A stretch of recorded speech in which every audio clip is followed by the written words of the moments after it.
Al-Iman TV, sarana penyubur keimanan. Bismillahirrahmanirrahim. Assalamualaikum warahmatullahi wabarakatuh.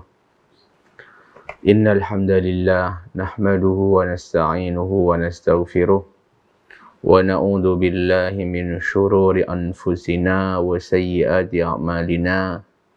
May yahdihillahu fala mudilla lah wa may yudlil fala hadiyalah.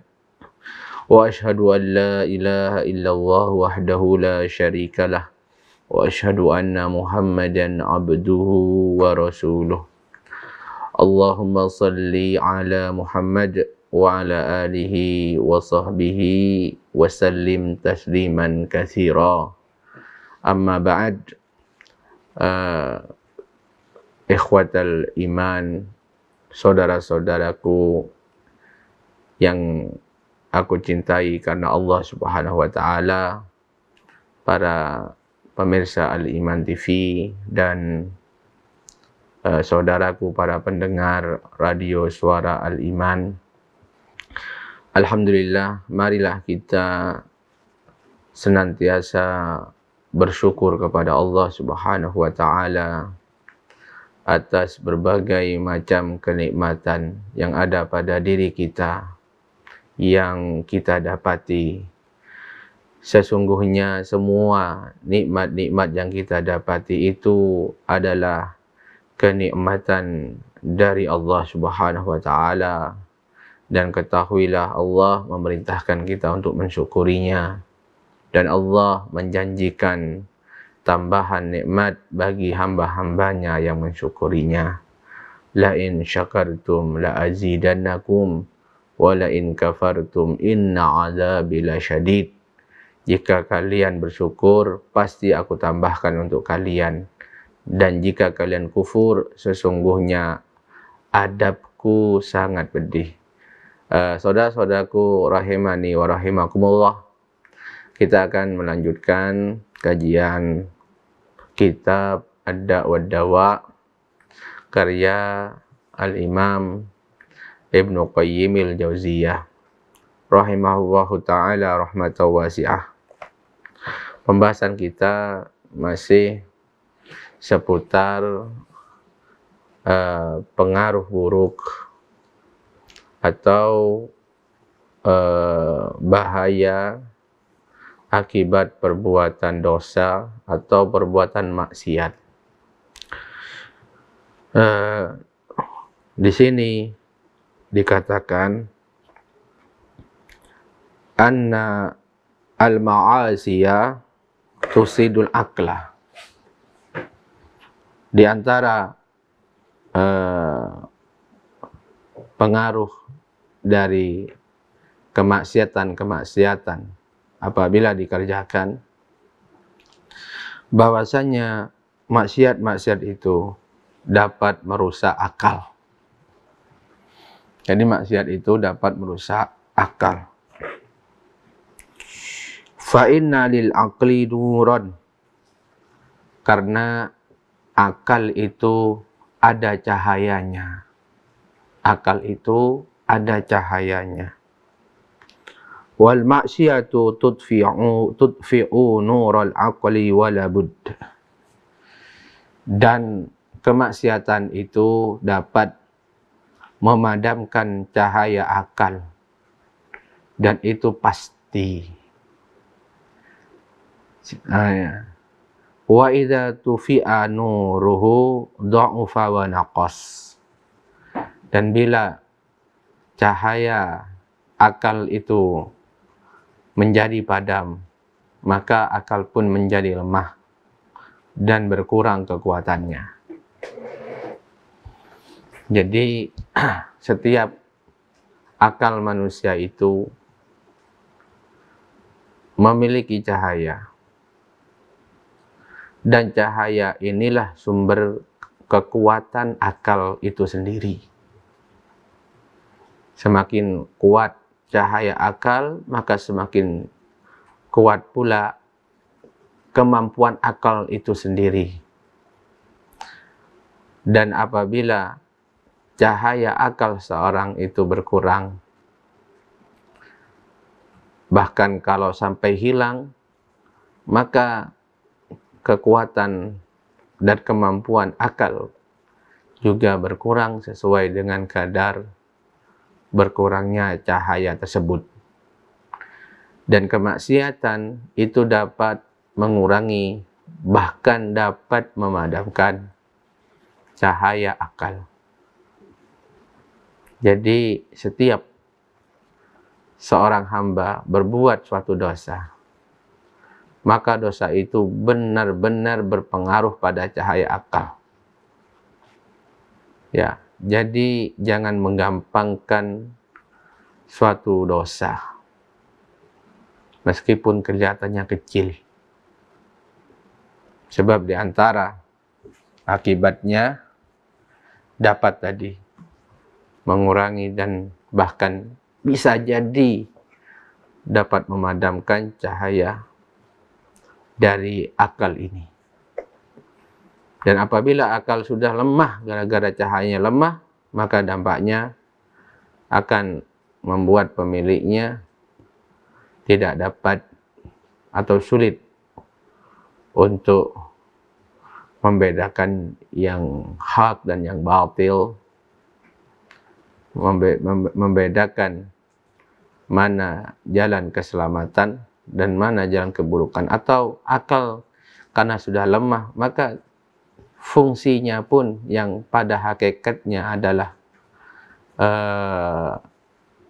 di antara bagian dari manusia, bagian baik dari manusia yang selalu melindunginya dan menuntunnya kepada kebaikan, ini pun sesuai dengan kekuatannya, kemampuannya. Ketika hilang maka berkurang juga faktor-faktor baik yang ada pada seorang hamba, ya, yang itu akan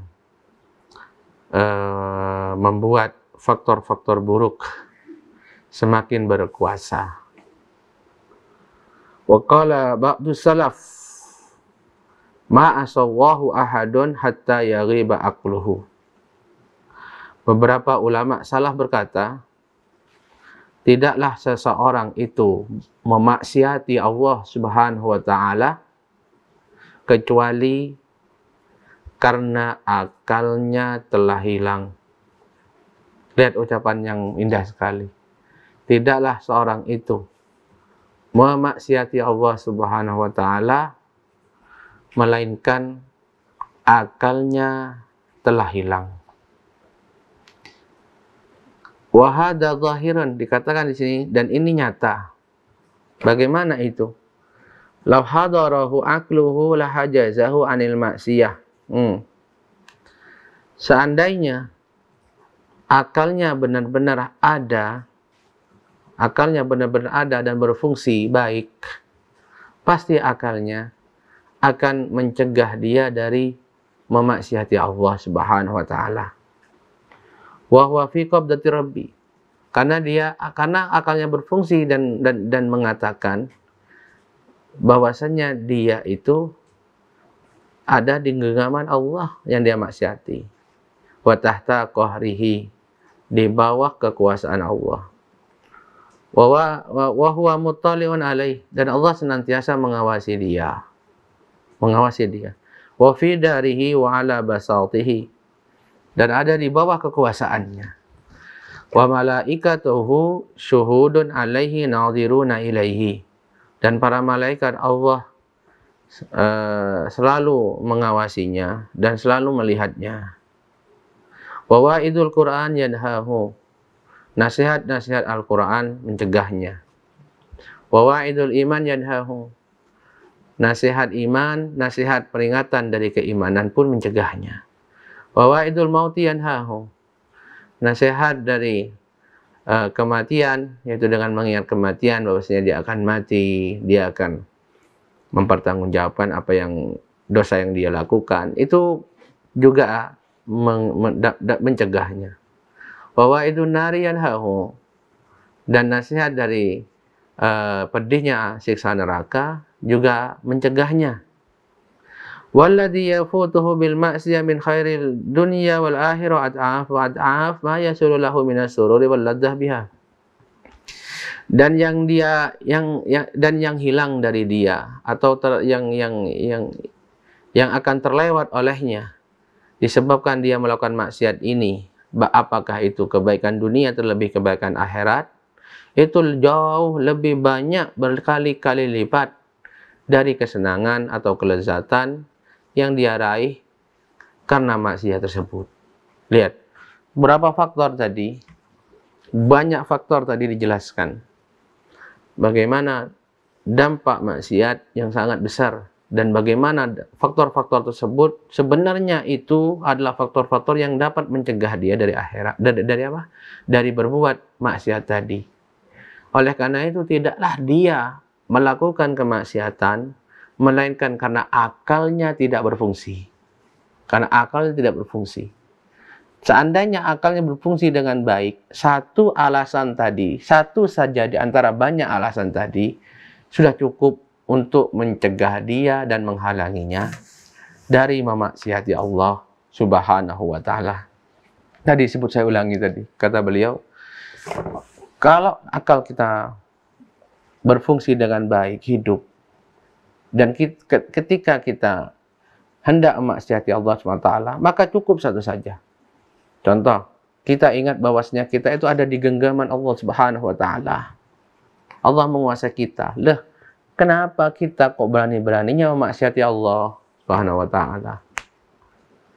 Secara logika saja, apabila seorang budak dia memaksiati tuannya, atau seorang rakyat jelata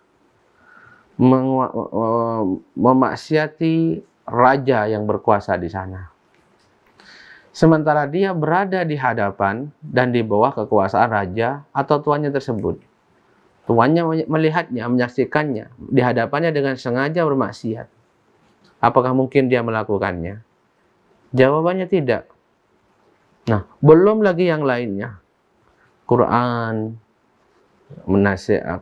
isinya mencegah maksiat, iman yang terus, keimanan kita kepada Allah dan hari akhir itu terus mendorong kita untuk kebaikan, mencegah kita dari maksiat. Belum juga kematian, bahwasanya kita ini akan mati, kita akan mempertanggungjawabkan perbuatan kita semuanya. Belum lagi pedihnya siksa api neraka, kita mengingatnya bahwasanya sebab-sebab maksiat itu dapat menjerumuskan kita ke dalamnya. Jadi intinya kemaksiatan itu dapat membuat seseorang kehilangan banyak kebaikan dunia dan akhirat, jauh lebih banyak dari kelezatan sementara yang dia dapat dengan perbuatan maksiat tadi. Maka manfaat-manfaat besar ini ya itu tidak berlaku manakala akal sudah rusak, akal sudah mati dan tidak berfungsi lagi, dan penyebabnya itulah maksiat. Maka jagalah maksiat atau hati-hatilah dari perbuatan maksiat. Ingat hal yang demikian ini, bahwasanya di antara akibat buruk maksiat itu dapat merusak akal kita, sehingga akal ini berkurang kemampuannya, bahkan bisa jadi akhirnya mati dan tidak berfungsi, dan ini adalah tanda kebinasaan seorang hamba. Waliyadzubillah. Nah, itu yang pertama. Kemudian berikutnya yang kedua, wa minha anna dzunuba idza takatsarat tubi'a ala qalbi sahibiha. Berikutnya, ya, bahwasanya dosa-dosa itu apabila bertumpuk-tumpuk dalam jumlah yang besar, maka itu akan membuat hati terkunci. Membuat hati itu terkunci. Fakana minal ghafilin, sehingga orangnya termasuk golongan orang-orang yang lalai. Termasuk orang yang lalai. Kita tahu bahwasanya hati itu adalah ibarat raja bagi anggota tubuh yang lain. Dia yang memerintah, dia yang mengatur. Maka apabila hati baik, maka seluruh anggota badan yang lain pun ikut baik. Tetapi bila hati rusak, hati lalai, hati tidak berpikir karena sudah tertutup, maka anggota badan yang lain pun akan ikut lalai. Karena dia hanya mematuhi kehendak dan perintah dari raja, yaitu hati. Kama qala ba'du salafi fi qawlihi ta'ala, ini sebagaimana dalam tafsir sebagian ulama salaf pada firman Allah Subhanahu wa taala. Allah berfirman dalam surah Al-Mutaffifin ayat 14. Kalla bal rana ala qulubihim ma kanu yaksibun. Sekali-kali tidak. Tetapi telah menutupi hati mereka dosa-dosa yang telah mereka perbuat. Ya. Tetapi hati-hati mereka telah ditutup disebabkan oleh dosa-dosa yang telah mereka perbuat. Para ulama mengatakan maksud dosa-dosa yang telah menutup hati itu adalah ad-danbu ba'dad-danbi. Dosa demi dosa. Yaitu dosa yang bertumpuk-tumpuk dengan dosa yang lainnya. Wa qala al-Hasanu huwa ad-danbu 'ala ad-danbi hatta ya'mal qalbu. Al-Imam al-Hasan al-Basri mengatakan maksudnya adalah dosa demi dosa yang terus bertumpuk hingga akhirnya hati menjadi buta. Wa qala ghairuhu, ulama yang lain mengatakan lamma kathurat dunubuhum wa ma'asihim ahatat biqulubihim. Ketika dosa-dosa dan maksiat mereka itu sudah menjadi banyak, maka dosa dan maksiat tersebut itu menggulung hati tersebut, yaitu menutupinya secara utuh. Sebab dosa apabila dikerjakan oleh seorang mukmin, ini akan membekas berupa noktah atau titik hitam di hati. Semakin bertambah dosanya, semakin bertambah pula noktah ini. Terus bertambah. Hingga akhirnya hati tersebut akan dipenuhi dengan noktah hitam, dan noktah hitam ini akan menutupinya. Nah, ini makna ron dalam firman Allah Ta'ala tadi. Makna ron, makna penutup dalam firman Allah Ta'ala tadi. Beda halnya apabila seorang itu berbuat dosa, meskipun akhirnya dosa tersebut membuat noktah titik hitam di dalam hati, tapi kemudian dia bertobat kepada Allah, meminta ampun kepada Allah SWT. Maka dengan tobat dan istighfar tersebut, Allah mengampuni dosanya dan hatinya kembali bersih. Jadi untuk membersihkan hati yang dipenuhi dengan noda hitam karena maksiat dan dosa, obatnya adalah dengan bertobat kepada Allah SWT, meninggalkan dosa tersebut, menyesalinya, dan tekad bulat untuk tidak mengulanginya. Beliau mengatakan, wa aslu hadha annal qalba yasda'u minal maksiyati. Kesimpulannya yaitu bahwasannya hati seorang itu menjadi berkarat karena dosa. Subhanallah. Beliau memperumpamakan hati itu seperti besi, di mana maksiat itu adalah karat yang menempel pada besi. Maka besi itu menjadi berkarat disebabkan oleh maksiat atau dosa yang dikerjakan sesuai dengan kadar dosa dan maksiat. Ya, kalau dosanya dosa besar, karatnya pun besar. Ya, kalau kecil ya karatannya juga kecil. Tetapi yang penting setiap maksiat itu dapat menimbulkan karat ya pada hati seseorang. Beliau mengatakan, fa in zadat ghalaba sada'u hatta yasira ranan. Apabila dosa-dosa dan maksiat itu terus bertambah dan bertambah, maka karat-karat itu pun menjadi semakin menguasai, yaitu semakin besar, semakin banyak. Hatta yasira ranan, hingga akhirnya akan menutupi semua hati. Sehingga semua hati akan karatan semuanya, dikelilingi dengan karat. Summa yaghlib hatta yasira tab'an wa kuflan wa khatman. Hingga akhirnya karat-karat ini benar-benar memenuhi hati, sehingga karat tersebut menjadi benar-benar penutup dan kunci, ya, menutup dan mengunci bagi hati tersebut. Fayasirul qalbu fi ghasyawatin wa ghilafin. Kemudian dengan begitu hati pun menjadi berada di dalam sebuah tutup atau sebuah tersampul, tertutup, terkunci di dalamnya. Subhanallah. Kemudian apabila hati sudah berada di dalam keadaan seperti itu, apa yang akan terjadi? Beliau mengatakan, fa in hasala lahu dzalika ba'dal huda wal basirah intakas. Apabila hal ini terjadi pada seseorang setelah sebelumnya dia mendapatkan petunjuk dan berada di atas basirah, berada di atas ilmu yang hak, maka yang terjadi adalah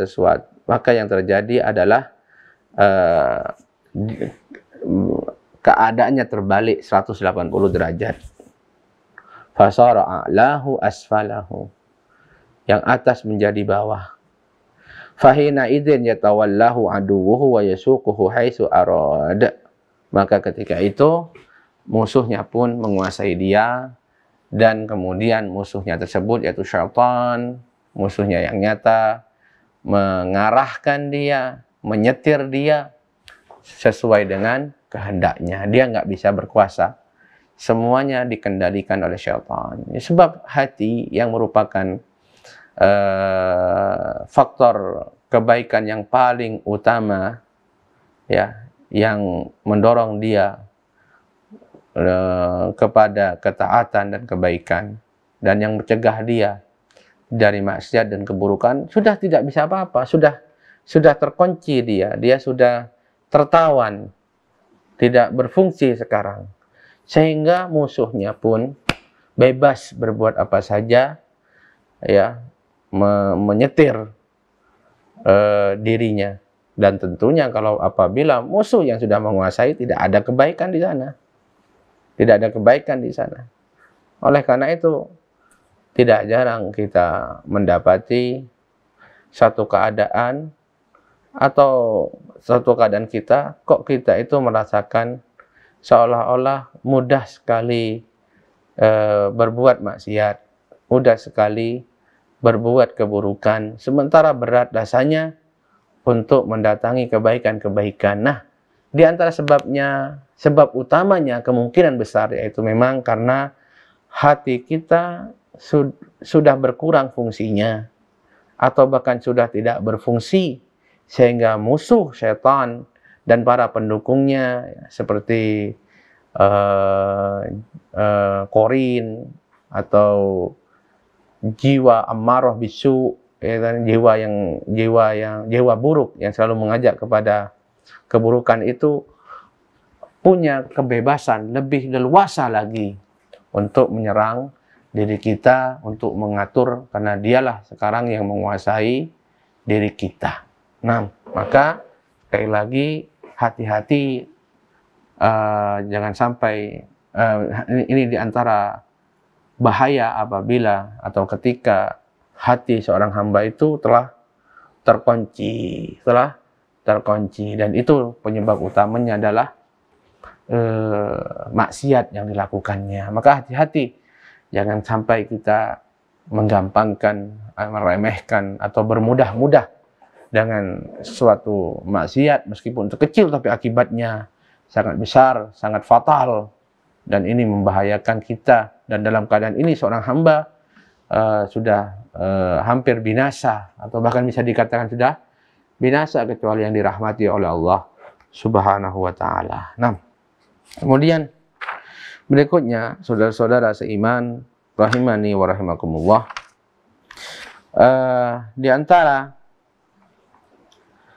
akibat buruk dari suatu kemaksiatan, di sini ada hadis yang panjang. Oh, ada, masih ada nih. Di antara bahaya kemaksiatan, bahwasanya maksiat itu dapat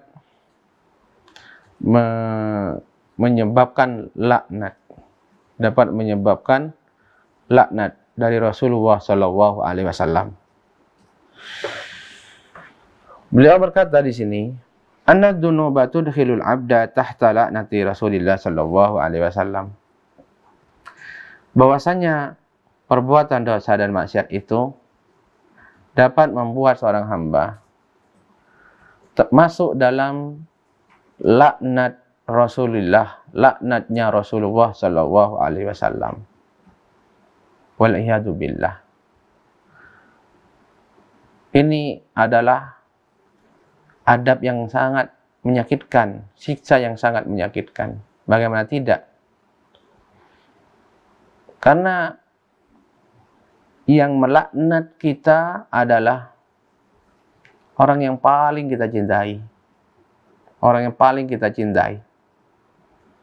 Kalau seorang dilaknat oleh musuh, maka bisa jadi itu tidak membekas. Karena yang melaknat memang musuh, wajar. Lantas bagaimana kalau yang melaknat, beda halnya kalau yang melaknat kita itu adalah orang yang kita cintai. Maka itu sangat-sangat menyakitkan. Apalagi di sini yang melaknat kita karena maksiat itu adalah orang yang paling kita cintai, orang paling mulia di muka bumi ini dari awal sampai akhir nanti, dan dia adalah yang paling kita cintai. Siapa? Muhammad bin Abdullah, Rasulullah Shallallahu Alaihi Wasallam. Maka sungguh ingat ini, yang melaknat bukan siapa-siapa. Karena maksiat kita dilaknat oleh Rasulullah Shallallahu Alaihi Wasallam. Fa innahu la'ana ala ma'asin. Karena beliau Shallallahu Alaihi Wasallam itu melaknat karena maksiat. Wa ghairiha akbaru minha. Dan yang selainnya itu lebih besar daripadanya. Sebenarnya selain maksiat itu lebih besar daripadanya. Jadi laknat dari Rasulullah sebenarnya lebih besar. Nah, faya aula bidukhuli fa'iliha tahta laknah. Oleh karenanya memang maksiat-maksiat ini lebih berhak untuk mendapatkan laknat. Artinya semakin besar maksiat itu, semakin berhak masuk dalam laknatnya Rasul Shallallahu Alaihi Wasallam. Di sini beberapa dosa yang dinukil bahwasanya Rasulullah SAW melaknat pelakunya, sangat banyak sekali. Disebutkan di sini, wala ana akila riba wa mu'kalahu wa katibahu wa syahidaihi. Ay wa mu'kilahu ini. Dan Rasulullah SAW telah melaknat orang yang memakan riba dan yang memberikannya, orang yang mencatatnya, dan dua saksi yang ikut dalam transaksi riba tersebut. Semua kena laknat. Wala anal muhallila wal muhallala lahu. Dan beliau juga melaknat al-muhallil dan muhallal lahu, yaitu tentang nikah tahlil, nikah untuk menghalalkan. Itu kaitan dengan, kita tahu bahwasanya wanita yang apabila seorang laki-laki mentalak istrinya sebanyak 3 kali atau sudah talak bain, maka tidak boleh rujuk lagi kecuali apabila si istri sudah menikah dengan laki-laki lain, dan telah bergaul dengan suami yang baru. Kemudian apabila diceraikan, baru boleh suami yang lama menikahinya. Nah, di sini kadang-kadang terjadi, yaitu ada laki-laki yang sudah, baik itu sengaja atau tidak sengaja, artinya tidak ada konspirasi sebelumnya, atau memang asli kemauan laki-laki itu sendiri, yaitu dia menikahi perempuan tadi untuk tujuan menceraikannya sehingga suami yang lama dapat merujuk istrinya. Nah, misalkan setelah cerai 3 kali, suami menyesal atau saling menyesal antara keduanya pengen rujuk, tapi kan tidak boleh. Kemudian ada laki-laki yang sengaja menikahinya untuk menceraikannya. Nah, menikahinya untuk menceraikannya sehingga nanti bisa balik lagi. Nah, ya seperti ini tidak boleh. Rasulullah melaknatnya. Baik itu dengan kemauan dia sendiri atau umumnya adalah ada konspirasi memang antara suami yang lama itu minta tolong kepada laki-laki yang lain, lain untuk menikahi istrinya untuk niat nanti setelah menikah diceraikan sehingga dia bisa menikah lagi dengan istrinya. Nah, ini tidak boleh dan termasuk di antara dosa yang pelakunya dilaknat oleh Allah, oleh Rasulullah SAW. Wala ana sariqah, dan Rasulullah melaknat pencuri. Wala ana syaribal khamri wa saqaiha wa asiraha wa mu'tasiriha wa ba'iyaha wa mustariyaha wa akila samanaha wa hamila wal hamila wal mahmulati ilaihi. Masya Allah. Dan Rasulullah melaknat semua yang berkaitan dengan khamr, dengan minuman keras dan kawan-kawannya, ya, seperti narkoba, apapun bentuknya, apakah serbu atau pil dan lain sebagainya. Apa kata beliau? Dan Rasulullah juga melaknat orang yang mengkonsumsinya dan yang memberikannya dan yang memeras khamr tadi, yaitu pabriknya yang memproduksinya, wa mu'tasiriha, dan yang memintanya, dan penjualnya, pedagangnya juga walaupun nggak minum dia kena, wa mustariha, dan yang membelikannya, ya, dan yang memakan dari hasil penjualannya, yaitu kerabatnya, keluarganya, yang dengan sengaja dia itu mendapatkan bagian. Artinya kalau seandainya seseorang memberikan kita, yaitu berupa harta yang kita tahu harta tersebut memang murni asli dari penghasilan khamr, maka tidak boleh kita ikut makannya, termasuk terlaknat kita. Wahamilaha, dan yang membawakannya, wal mahmulati ilaiha, dan yang dibawakan kepadanya, yang membawakannya pun tidak boleh. Jadi semua yang ikut andil berkontribusi dalam urusan khamr masuk dalam laknatnya Rasulullah Shallallahu Alaihi Wasallam. Dan banyak sekali ini disebutkan di sini dosa-dosa yang intinya bahwasannya maksiat itu atau dosa itu adalah sebab laknat, ya, dari orang yang paling kita cintai, yaitu Rasulullah Shallallahu Alaihi Wasallam. Kemudian yang terakhir yang kita bisa sampaikan kesempatan ini, bahwasanya maksiat dan dosa-dosa itu adalah sebab terhalangnya mendapatkan doa Rasulullah Shallallahu Alaihi Wasallam dan para malaikat, mendapatkan doa dari Rasulullah SAW dan para malaikat, makhluk-makhluk Allah yang doanya diijabahi. Beliau mengatakan, hirmanu da'wati Rasulillah wa da'watil malaikah.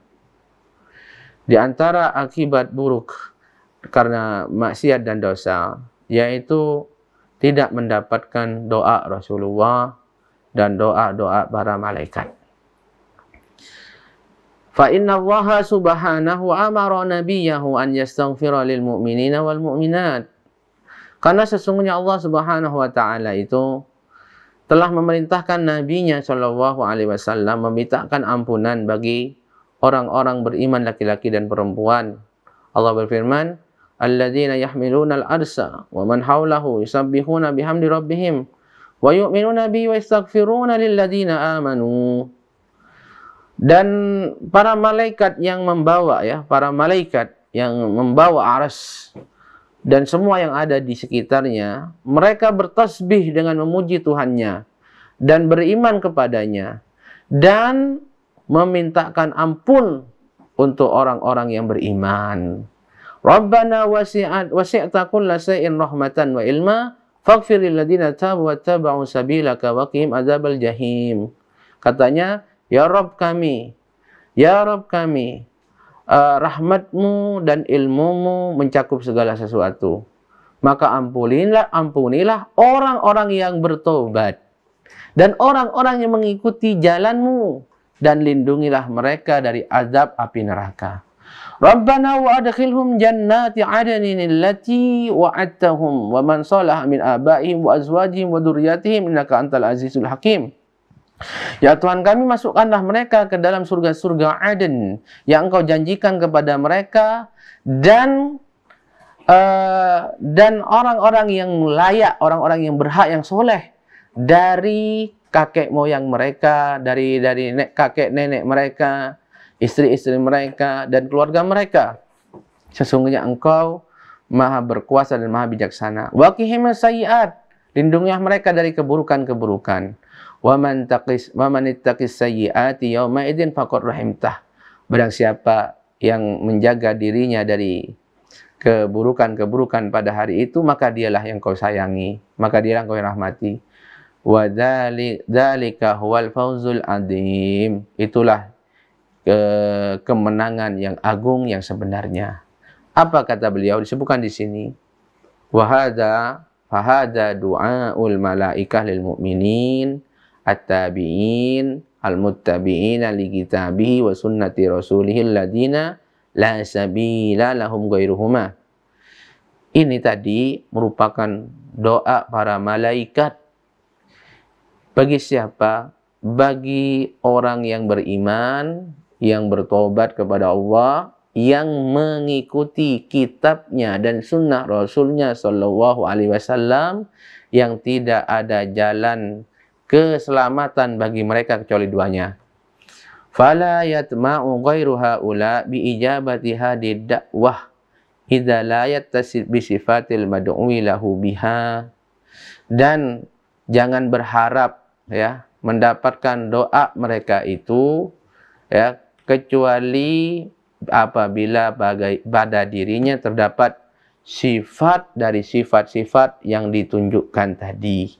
Yaitu apa tadi? Seorang mukmin dia. Mukmin yang apa? Mukmin yang bertobat kepada Allah, yaitu selalu memperbaiki dirinya kepada Allah SWT. Ya, yaitu dia yang kalau bermaksiat dia menyesali dan meninggalkan maksiatnya. Kalau dia beramal tapi kurang amalnya, dia perbaiki amalnya. Nah, ini orang bertobat. Muttabi'in, selalu mengikuti kitab Allah dan sunnah Rasulnya, bukan menyelisihi. Ya, bukan memaksiatinya. Ini sifat-sifat yang apabila terkumpul pada seseorang, dialah yang berhak mendapat doa para malaikat tadi. Semoga kita termasuk di dalamnya.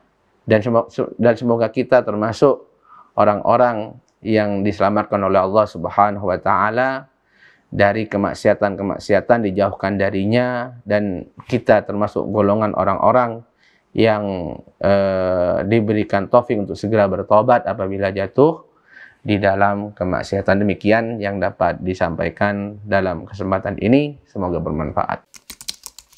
Dukung channel kami dengan like, subscribe, dan aktifkan notifikasi agar kamu tidak ketinggalan video-video menarik lainnya.